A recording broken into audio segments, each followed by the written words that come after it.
NoSleep story, which is 16 parts. I personally am very proud of myself because I have a hard time sticking to things. Any of you guys that have ADHD, you probably know what I'm talking about. You tend to start things and not finish. Not always, but no, so thank you all who have continued coming back and checking and watching these videos.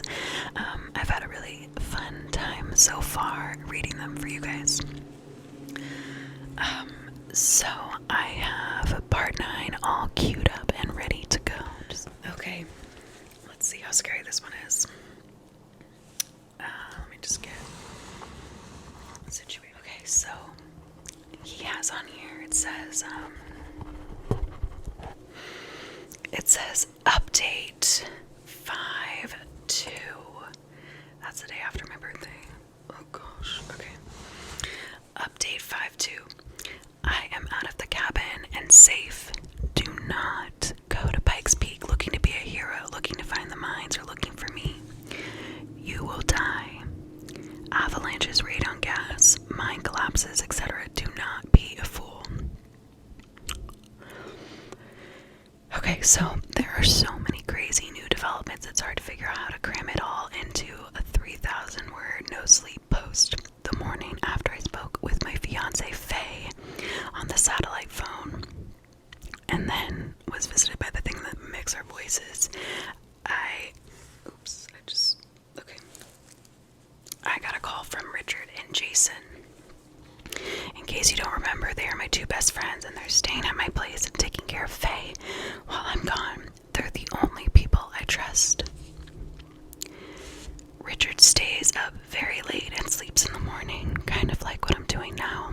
He does this for 2 reasons: to work on his art commissions and to make sure Faye doesn't stab everyone to death and burn the house down in her sleep. Okay, the guys report that she is behaving quite normally and feeling good, being productive during the day, but then at night she is unpredictable and weird. I feel like her soul is being cleaved in half. The 2 distinct sets of behavior are drifting further from each other every day. Around 1 a.m. that night, Richard heard the voice of a young child mumbling incoherently. He is up to speed on all of the unusual experiences that have plagued my fiance and me, so he immediately got up to investigate. He looked out the kitchen window, which faces the same part of the forest where I saw the man mimicking Faye's sleepwalking movements. Richard didn't find anything, so he walked a circle around the house and realized that the sound was coming from our bedroom window. Ooh. He went inside and woke Jason up, and they stood outside the bedroom door, listening. They claimed they heard the distinct sounds of a child whispering and softly singing, and I bet you can guess which song. Ooh, soul, Maia do, I'm a naked soul, Maia do. The song Faye and I heard outside of the cabin on our second night, sung in a child's voice. Both of these dudes are super ripped climbing enthusiasts, and they said they have never been so creeped out in their entire lives. Jason knocked on the door and said, "Faye, who's in there?" And he promptly heard the child go, "Shh," and whisper something inaudible. Whisper something. Okay, creepy. Richard pushed the door open and said that Faye was standing in the corner of the room, in the dark, facing the wall. She was standing up on her toes, dragging her hands and nails down the wall and talking to herself. With her back turned to the guy, she said, "Oh, their skin is so perfect. Which one? Which one? Put him down in the hole." Richard saw something out the window and hurried over to it.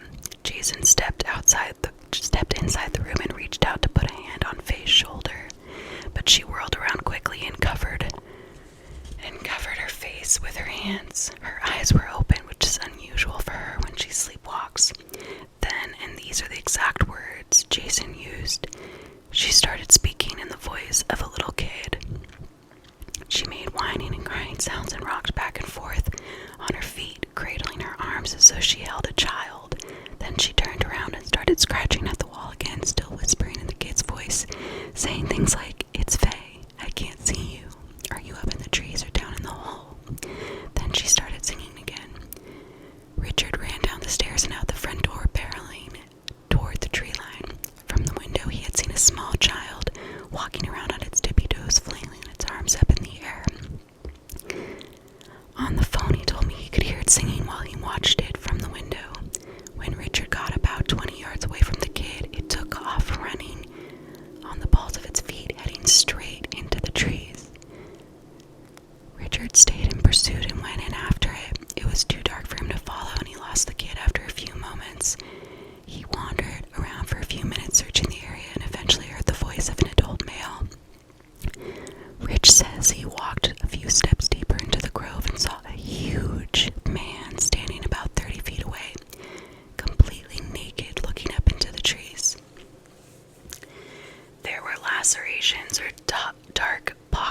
marks of some sort all over his body.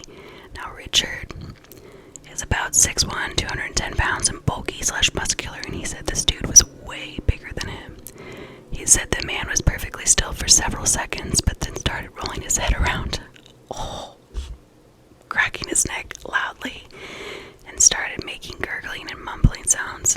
I guess Rich was paralyzed with fear because he claims he stood there for an entire minute or more before running like hell back to the house. As he turned out of there, the man let out a long hello,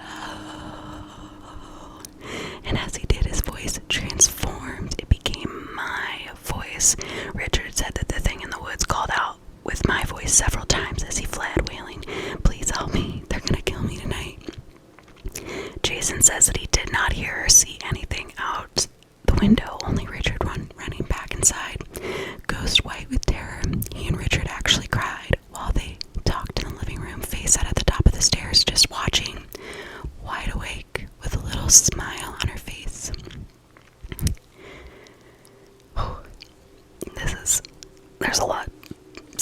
There is a lot to unpack in this, my goodness. The next morning, they took her to her psychiatric appointment, the first she's ever had, and I will hopefully hear back on that soon.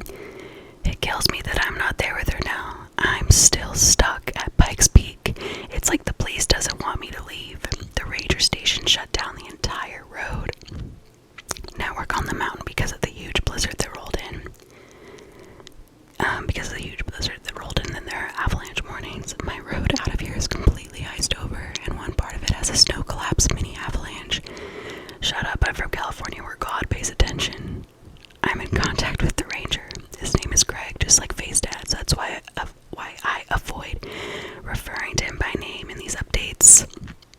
And he assures me that's like very weirdly specific. And he assures me they're working on getting the roads cleared every time it stops snowing. I missed my flight, but thankfully they gave me a voucher, so now I can just roll into the airport whenever I can. I have enough food to feed an army, and the electricity here is surprisingly reliable, so I'm warm. The Wi-Fi dips out for 5 to 10 hours at a time, though. I'm working on Donkey Kong Country 2 and Secret of Mana on the SNES and writing about my experiences here in my spare time. Hold on, I need a sip of this.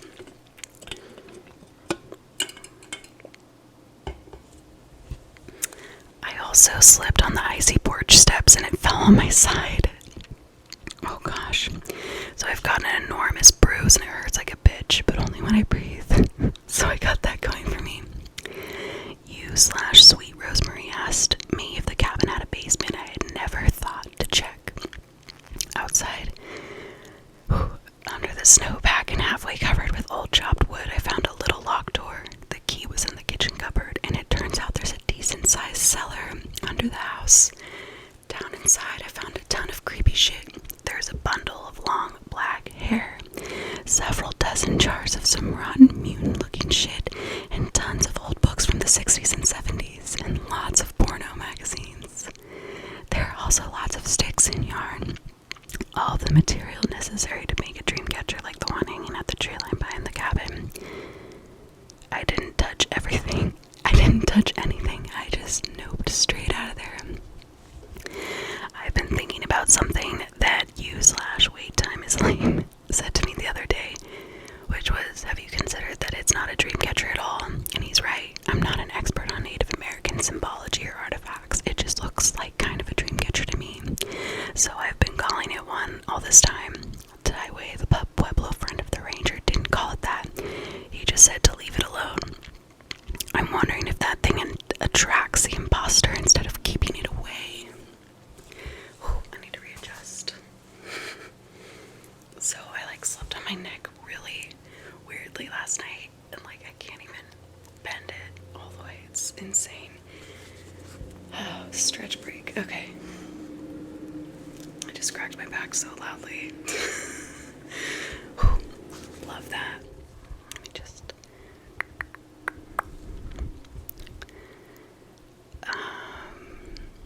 Okay, so we left off on how he was talking about the dream catcher and how someone said maybe it's not a dream catcher.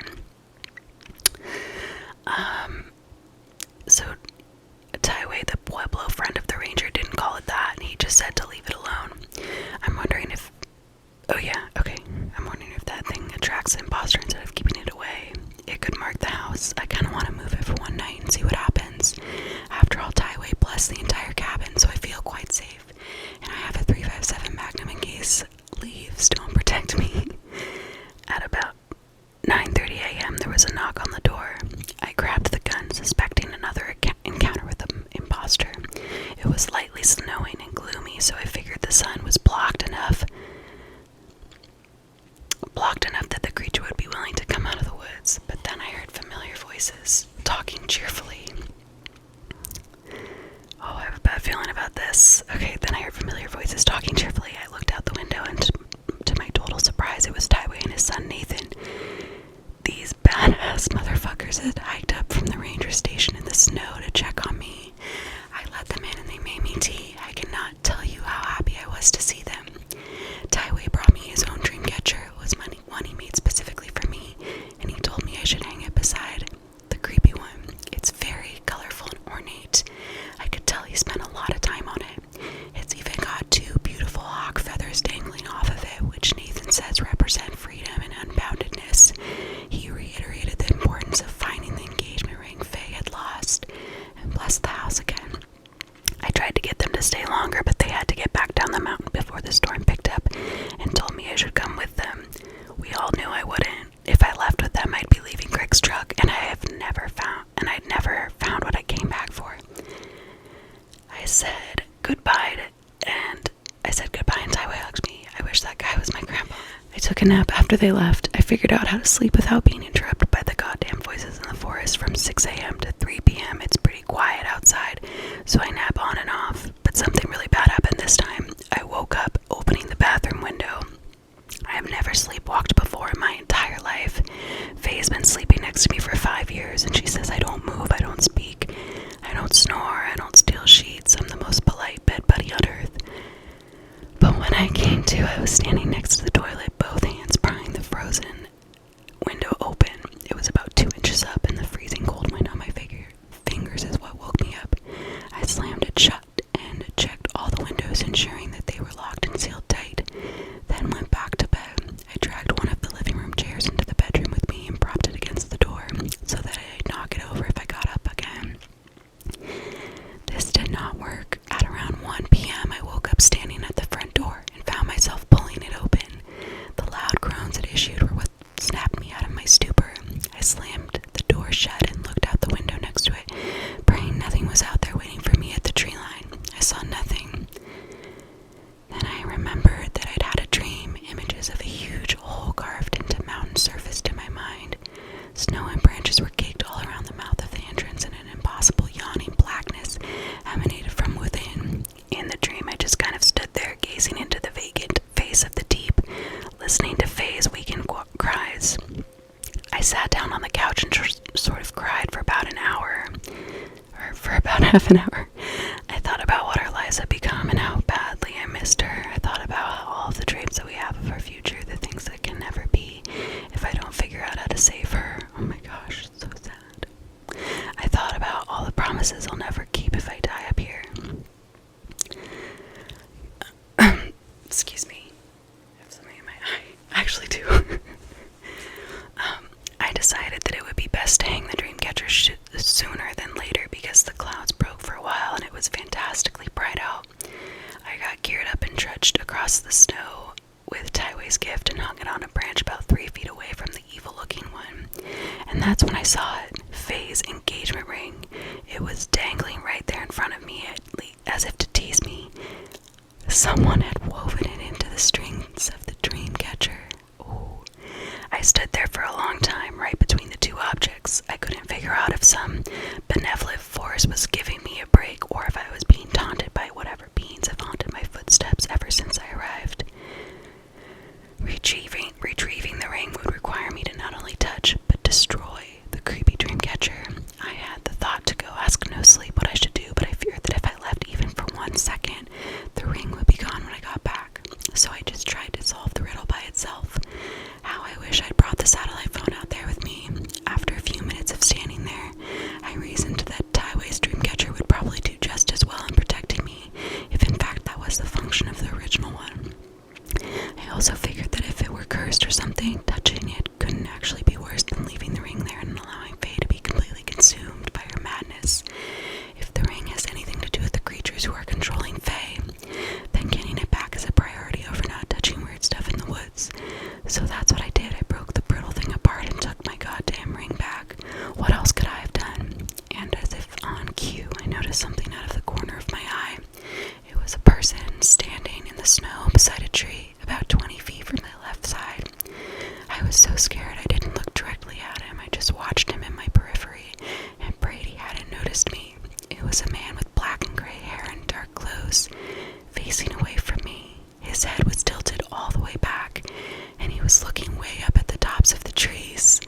His limbs looked mangled and beaten, elongated, even without looking right at him. I slid the ring into my pocket as slowly as I could. Hold on. I slid the ring. Okay, I just read something that. Okay. I slid the ring into my pocket as slowly as I could, trying not to make a sound. And as I did, the man hobbled around and faced me. I really didn't want to look now. I just slammed my eyes shut. I knew he was looking at me. I could feel his gaze on me. He started gurgling and making throaty noises, then said in a voice so threatening I can't even begin to describe, "Felix, I know you. Felix, I know you. Felix, I know you." Over and over. I took off running and screaming like a bat out of hell. I screamed all the way back to the fucking cabin. I barricaded the front door with the couch and burned up half the sage I had left. I even prayed like an actual prayer. I haven't done that since I was 15.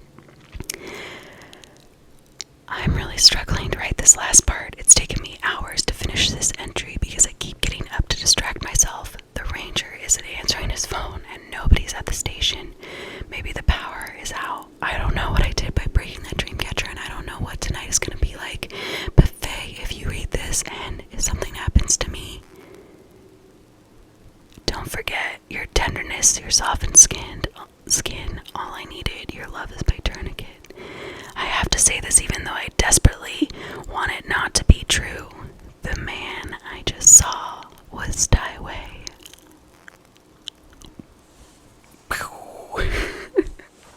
Alright, everyone, sit with that. I